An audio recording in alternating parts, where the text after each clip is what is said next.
Psychic Encounter at a Star Trek Convention by Cherokee Billy. I have been a fan of the program Star Trek since it debuted in 1966.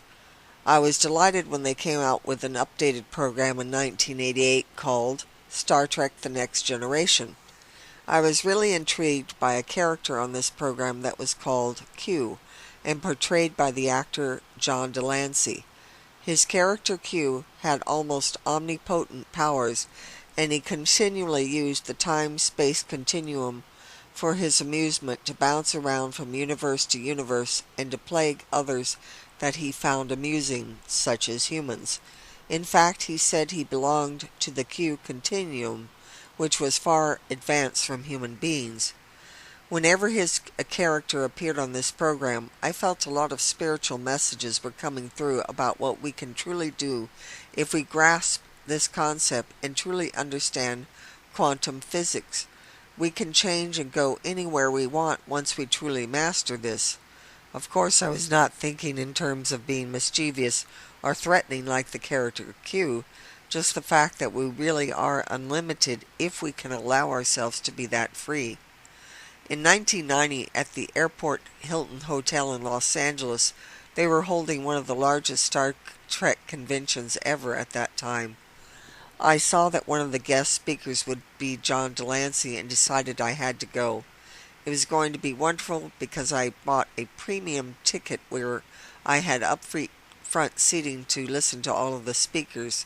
I had never been to a Star Trek convention before, and was looking forward to all of the different booths and features that are always associated with these types of conventions.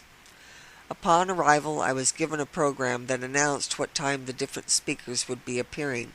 I found the time for John Delancey and had plenty of time to browse around at the different booths before he spoke. As the time approached for his appearance, I went to my assigned seat, just 4 rows from the stage. Mr. Delancey came on and was warmly greeted by the audience that was packed and flowing out the doors.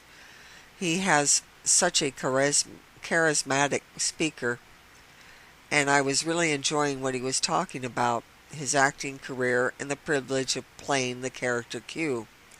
Suddenly I started hearing a man and a woman who were married arguing behind me. The argument got louder, and I could not believe they were causing this ruckus in the middle of this man's presentation. Being in the premium seats, it was very closely monitored, and I could not understand why none of the ushers were stopping them. What was more surprising to me is that nobody else seemed to notice, and no one else was looking around at this argument. I decided I had to look and see where these people were. I turned behind and looked towards the right because that is where I heard the voices. There was no one having an argument. Everyone was watching the guest speaker. I was positive where the sound was coming from, and so I started studying the faces of the people behind me to the right. I noticed a particular couple, and as I looked at them, I could hear what they were arguing about, even though there was silence and they were staring at the stage. This really blew me away, as I had never heard or experienced this type of thing so clearly before in a public setting. I had always been able to pick up on people's thoughts, but never an entire conversation between two people that was occurring in their minds. I realized that I was being a channel because of my natural psychic gifts and was tuned into these two people's minds at the same time. How interesting that this would occur in connection with the character of Q, who could go in and out of people's thoughts easily. I had to turn off the channel because I didn't want to continue to hear this argument. Once I did, I put my focus back on John Delancey's speech. I thoroughly enjoyed the rest of the program. When he finished, I felt I'd had enough and was tired and decided to go home. When I got up to leave, I looked at this couple as they were still seated, and they were not talking to one another. They had their arms crossed, and you could see the tension on their faces. I sent blessings to them and went home. Through this spiritual adventure, I saw how real thoughts are.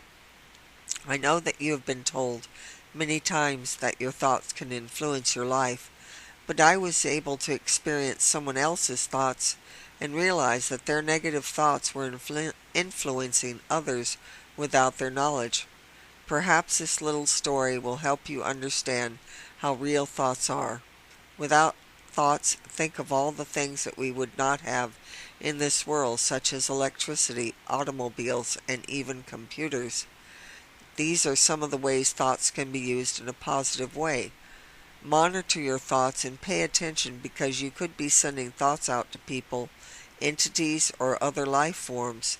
There is no end to the time-space continuum. Everything we imagine is real, quite possibly is only a thought and not a reality.